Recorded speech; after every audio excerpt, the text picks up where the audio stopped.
We've been in this series on the world of the Bible now for several months. And for the past, a couple months at least, what I've been doing is taking familiar verses and looking at them and trying to figure out if people who were alive back when these things were first being written, or in this case, when Jesus was first saying these words, if they would have heard them or read them and interpreted them a little bit differently than we do, simply based on their culture and their language. And it's been kind of interesting. And so the verse that we're going to look at tonight is, again, just like the others, very well known. You're all familiar with this, and it's found in Luke chapter 6, verse 31. It says, "And as you wish that others would do to you, do so to them."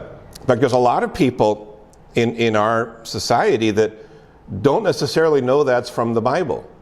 It's simply known as the Golden Rule, and most people are familiar with what it says. And again, a lot of them don't know it's from the Bible, but they know it because it's, number one, easy to remember, and number two, it just makes sense, right? It's logical. Even if it wasn't in the Bible and somebody said it, just who wasn't even a Christian, would be like, yeah, that makes sense. And but part of the problem is, this verse is one reason that some people say all religions are basically the same, because if you actually go through and study world religions, the vast majority of them teach some version of the Golden Rule. And so people assume, they read this and say, well, yeah, this is in all major religions. And so they say, well, obviously all religions are just different ways to find the same God. And believe what you want. It doesn't really matter as long as you're heading in the same direction. But there's actually one really significant difference when it comes to the Golden Rule between the way it appears in other religions and the way it appears in the Bible. In other religions, and I looked it up in Buddhism and Hinduism to make sure I was right, and this is what I found. Other religions state it in the negative. In other words, the way they explain the Golden Rule is, don't do to others what you wouldn't want them to do to you. But Jesus doesn't express it in the negative. He expresses it in the positive. He says for us to do to others what we would want them to do to us. Let me read it again. Luke 6:31. As you wish that others would do to you, do so to them. So that's different. It's similar to the other ones, but not exactly. And obviously that was a lot for people to absorb. And you notice if you look in other passages of the Bible, Jesus didn't just say this when it comes to how you treat others. He actually took it a step further. Let's go to the Beatitudes, for example. Matthew chapter 5, verses 43 and 44, Jesus said this, "You have heard that it was said, you shall love your neighbor and hate your enemy. But I say to you, love your enemies and pray for those who persecute you." So if you've been in the church for a few years, you've heard that. You've read that, you've studied it, it's not a shocking statement. But what you want to do is put yourself in the mindset of the people that Jesus was talking to back when he was first standing there in Judea and teaching Jewish people. There was no Jewish religious leader back then who was saying stuff like that. None of them. Pharisees, scribes, religious leaders. No one had stood up in front of a group of Jews and said, you need to love your enemies. It just wasn't something that they taught. And no one said, you need to pray for those who persecute you. And so people were hearing Jesus, and they're like, wait a minute. He's kind of like the other religious leaders, but not. He uses similar words, but he takes them in directions we've never heard before. And so there's another example. Again, in Matthew 5, we'll stay there. Let's go back to verse 38, and let's go through verse 42. You have heard that it was said, an eye for an eye and a tooth for a tooth. That goes back to the Old Testament law, right? The law of Moses. But I say to you, do not resist the one who is evil. But if anyone slaps you on the right cheek, turn to him the other also. And if anyone would sue you and take your tunic, let him have your cloak as well.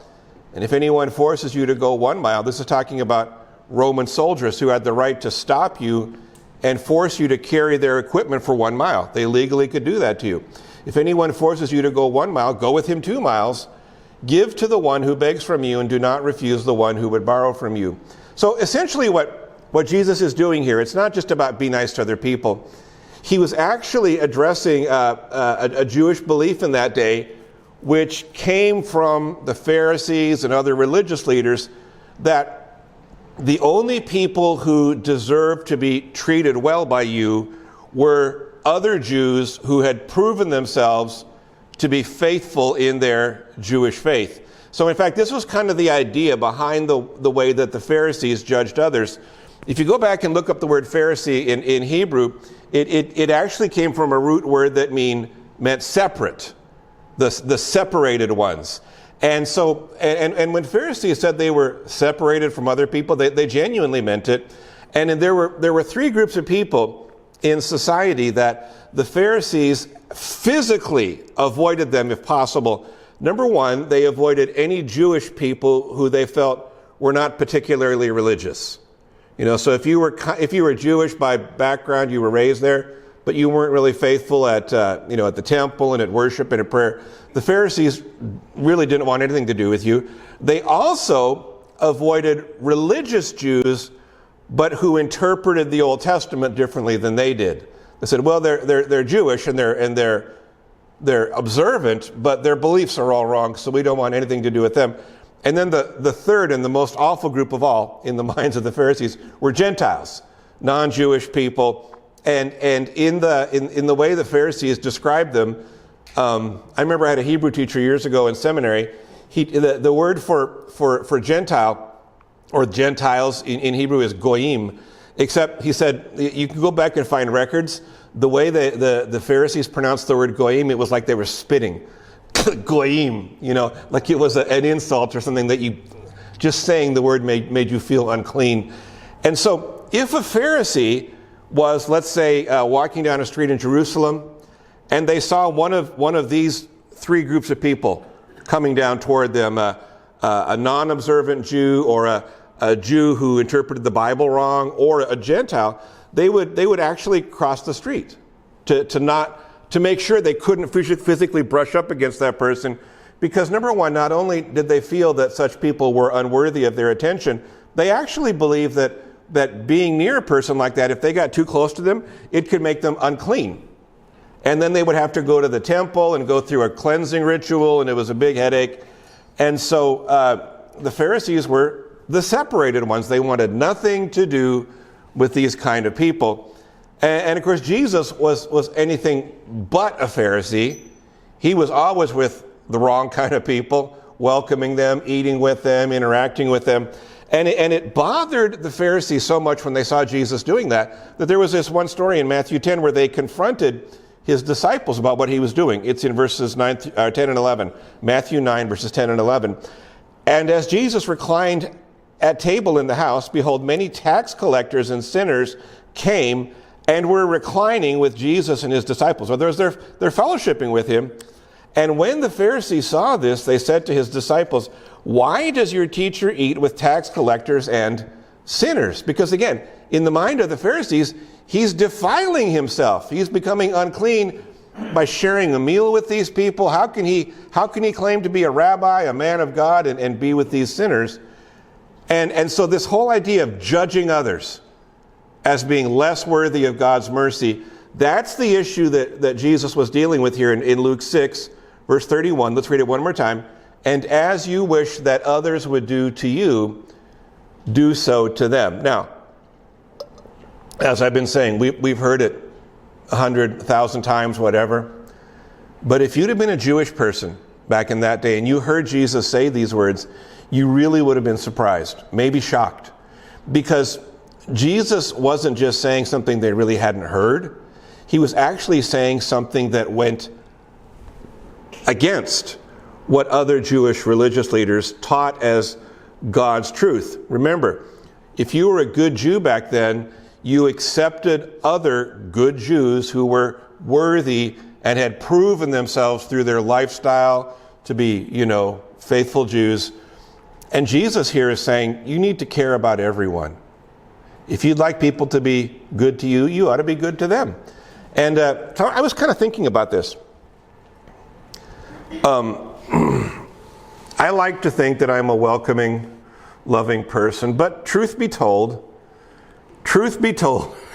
there are moments where there's a lot of Pharisee in Gary. There are some people who I find really easy to love.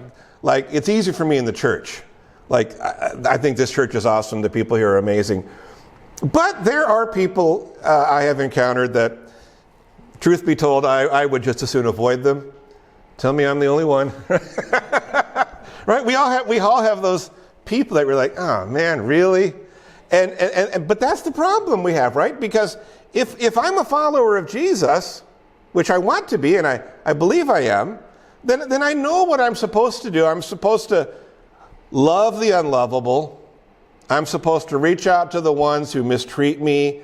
And Jesus is saying, if you're refusing to do this, as we've been reading here in Luke 6:31, then you're kind of missing the point of what it is to be his follower. So again, let's read verse 31 one more time. As you wish that others would do to you, do so to them. And now let's read what he says next, beginning in verse 32, because he adds more detail. If you love those who love you, what benefit is that to you? For even sinners love those who love them, which is true, right? That's not a Christian thing. Verse 33, and if you do good to those who do good to you, what benefit is that to you? For even sinners do the same. You see, a lot of times we read verse 31 by itself because it's the kind of the powerful verse, and we read it like it's a standalone statement, but it's really helpful to keep reading the context to get to verses 32 and 33 where Jesus gives some more explanation. He basically makes it clear. If you're just doing good to those who do good to you, that doesn't amount to anything in God's sight. In fact, Jesus says it twice. It's almost like he's saying it with a sigh, like, even sinners do that, So I'm going to give you a little exercise here, and I'm not picking on you. I did this to myself, too, when I was writing this, and it wasn't fun, okay? Think of the one person who gives you more heartburn than anyone else. I'll give you a moment. and careful now. and here's what I want to just make a couple statements about. You know who it is, right? You and that person do not have to agree for you to be kind to them. And that person might act like a terrible human being, but you can still care about them. And you may be convinced that they make foolish, selfish choices, but you can still pray for them. Right? You can be kind, you can care, and you can pray for that person, even if they're the worst human being you know. Now, don't get me wrong. I want to be very careful here. I am not saying that you have to allow someone to constantly run over you. That's not the point here. I'm not saying that you have to allow them to take advantage of your generosity. There are people that will, basically rob you blind. And so sometimes you may have to set limits. And there's nothing wrong with that. In fact, there was a time when, there was more than once when Jesus said no to people. There was a time, I think it was it Luke 12? Where, I didn't write it down, I think it's in Luke 12, where Jesus' mother and his brothers come, they want to talk to him. And Jesus says, who is my mother and brother? Because he's involved in ministry. And he doesn't want to break away from what he's doing. And he says, I can't see them right now. So even Jesus set, limits where what was most important is what he wanted to do. But I'm just saying, when you're dealing with difficult people, when you're dealing with people that just being around them makes you like, ugh. Before you respond to what they do, I just got, and again, I'm not pointing this at anybody, okay? This is me preaching to me, if nothing else. What you could do is simply say, when that person's really irritating you and just rubbing you the wrong way, ask yourself, am I responding to this individual based on my emotions, or is this based on how God is leading me? Because usually it can be two different things, right? Or And then before you respond to someone who's just really, rubbing you the wrong way again, one of the things you can do is just pray a prayer. Lord, I ask you to guide me in how I react. Not a bad prayer to pray. Because once those words come out, there's no pulling them back. And we've all been there, right? We've all been there. And so, I'm not telling you how to specifically respond to anyone because I don't know what you're facing. And again, I am not saying you are obligated to be taken advantage of. You're not obligated to put up with abuse. Okay? Please, don't ever hear me say that. I'm simply saying there's something to be considered here, taking time to imagine yourself in that person's situation. And if you know what they're going through, you ask yourself, if I was in that situation, what's the best thing that someone could do for me? So, again, sometimes Jesus told people no. But it was because he was following the dictates of his conscience and the leading of the Spirit, not because he was being mean or just angry. He was doing what was necessary. So essentially we're talking here now where I'm almost done and we'll have our discussion time. I just kind of want to just bring it down to where we live. There are people who are not easy to love, right? You all have a list of people in your head, maybe short, maybe long, but there's somebody. And there are people that test your patience, just make you want to just lose control.